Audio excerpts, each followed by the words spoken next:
ஷின்சானை பிடிக்கும்னா மறக்காம லைக் பண்ணுங்க, ஷேர் பண்ணுங்க, சப்ஸ்கிரைப் பண்ணுங்க, கமெண்ட்ல ரெட் ஹார்ட்டை தட்டி விடுங்க. பாப்போம் எத்தனை பேத்துக்கு ஷின்சானை பிடிக்கும்னு சொல்லிட்டு. இந்த வீடியோ பார்த்தீங்கன்னா பார்ட் 1ஓட கண்டினியூஷன். ஸோ வந்துட்டு பார்ட் 1 பார்க்காதவங்களுக்கு நான் லிங்க் டிஸ்கிரிப்ஷனில் தரேன், போய் பார்த்துக்கோங்க. பார்ட் 1ல நம்ம ஷின்சானும் கசாமாவும் ஸ்குவிட்டை கொண்டு போவாங்க, அதோட முடிச்சிருப்போம். இப்போ பார்ட் 2 ஸ்டார்டிங்லேயே நம்ம ஹாரி கை கட்டினது வாய் கட்டல, அந்த ஸ்குவிட் வர எங்கே போச்சுன்னு தெரியலன்னு சொல்லிட்டு புலம்பிட்டு இருக்கிறாரு. அப்படியே மசாவை பார்த்து மசா வருமே உனக்காவது அது எங்கே இருக்குன்னு தெரியுமா அப்படின்னு சொல்லி கத்துறாரு. உடனே மசாவும் அழுதுட்டு எருமெல்லாம் கூப்பிடாதீங்க, நான் ஆர்டிஃபிஷியல் டாக், நீங்க தானே நான் ஆர்டிஃபிஷியல் டாகா மாத்துனீங்க அப்படின்னு சொல்றான்.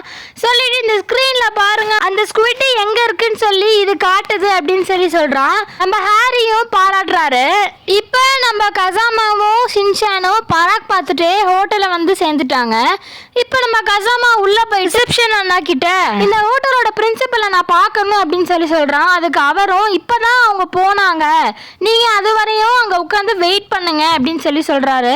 இப்ப நம்ம தலைவரும் நேரா அவர்கிட்ட போயிட்டு எங்களுக்கு ஒரு ரூம் தாங்க, நானும் கசாமா ஒரே ரூம்ல தங்க போறோம் அப்படின்னு சொல்லி சொல்றோம். ஹாரியும் மசாவும் ஓரமா நின்று பார்த்துட்டே இருக்கிறாங்க. நடக்கட்டும் நடக்கட்டும், நம்ம பிளான் படி தான் எல்லாமே போயிட்டு இருக்குன்னு சொல்லிட்டு இப்ப நம்ம தலைவன் குதிச்சு குதிச்சு பெட்ல விளையாடிட்டு இருக்கிறான். அதை ஓரமா நின்று ஹாரி வேடிக்கை பார்த்துட்டே இருக்கிறாங்க. நீங்க குதிச்சுட்டே இருங்க, எப்ப தூங்குறீங்களோ அப்ப நான் ஆட்டையை போட்டு போயிட்டே இருப்பேன் அப்படின்னு சொல்லிட்டு ஓரமா நின்று பார்த்துட்டே இருக்கிறாங்க. அப்ப ஒரு ஆளு என்ட்ரி கொடுக்குறாங்க. அது யாரும் இல்லைங்க, நம்ம போச்சான் தான்.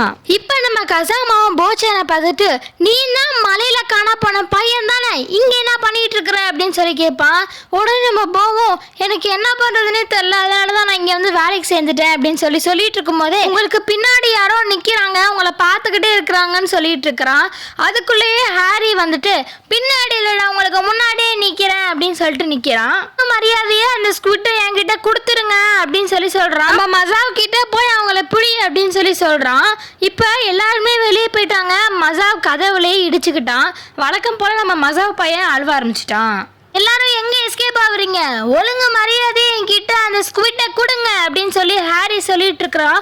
இல்லைன்னா உங்க உடம்புல உங்க உயிரை தவிர மீது எல்லாமே இருக்கும் அப்படின்னு சொல்லி சொல்றான். ஹாரியோட பவரை ஃபுல்லா யூஸ் பண்ணி கசாமாவை மயங்க வச்சிருவான்.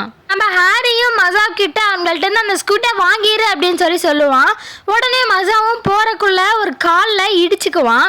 இடிச்சிட்டு வழக்கம் போல மசா ஒரு பக்கம் அழுவ ஆரம்பிச்சிருவான். இப்போ அந்த கால் யாருதுன்னு பார்த்தா யாருதும் இல்லை, நம்ம பிரின்சிபல் சாரோட தான். நம்ம பிரின்சிபல் சாரும் இந்த 2 பசங்களும் என்னோட பொறுப்புல இருக்காங்க, நீ என்னை தாண்டி போவ நினைச்சனா அவ்வளோதான் சொல்லிட்டு செமையா மறைக்க. உடனே நம்ம கதையோட வில்லனும் பயந்துட்டாங்க. இப்போ நம்ம ஷின்சானும் எங்களை காப்பாற்றுறதுக்கு தேங்க்ஸ்ன்னு சொல்லுவான். தேங்க்ஸ் எல்லாம் எதுக்கு, உங்களை காப்பாற்றுறதுக்காக மிக்ஸி தான் என்னை அனுப்பி விட்டாங்க அப்படின்னு சொல்லி பிரின்சிபல் சாரும் சொல்லுவார். சரி அதெல்லாம் இருக்கட்டும், மிக்ஸி எங்கன்னு சொல்லி ஷின்சான் கேட்பான். அதுக்கு பிரின்சிபல் சாரும் அவங்களா அதை வேற ஏன் ஞாபகப்படுத்துகிறேன், அக்கௌண்ட் சேல் போய் டிஷ்வாஷர் வாங்க போயிருக்காங்க அப்படின்னு சொல்லி சொல்கிறாரு. இப்போ நம்ம பிரின்சிபல் சார் ஷின்சான் கிட்ட இவனுக்கு என்னாச்சு படுத்தே இருக்கிறான் அப்படின்னாரு. அதுக்கு நம்ம ஷின்சானும் இவன் செத்துட்டான் அப்படின்னு சொல்லி சொல்கிறான். உடனே கசமா வேகமாக இருந்துருச்சு, ஏன்டா விட்டா நீனே போட்டு தள்ளிடுவா போல அப்படின்னு சொல்லிட்டு இருக்கும் போதே டான்ஸ் ஆடுறான். நம்ம ஷின்சானும் நீ ஜாலி மூட்ல இருக்கிற போல இந்த ஆட்டம் ஆடுற அப்படின்னு சொல்லி கேட்குறான். இப்போ நம்ம பிரின்சிபல் சாரும் எல்லாம் அவனோட வேலை தான், அவனோட சாபம் தான் நீ இப்படி ஆடுற அப்படின்ட்டு சொல்றாரு. ஸோ இதோட பார்ட் 2 முடியுது. நாளைக்கு பார்த்தீங்கன்னா பார்ட் 3 அப்லோட் பண்ணுவேன். உங்களுக்கு இந்த வீடியோ பிடிச்சிருந்துச்சுன்னா மறக்காம லைக் பண்ணுங்க, ஷேர் பண்ணுங்க, சப்ஸ்கிரைப் பண்ணுங்க, கமெண்ட்ல ரெட் ஹார்ட்டை தட்டி விட்டுருங்க. பாய்.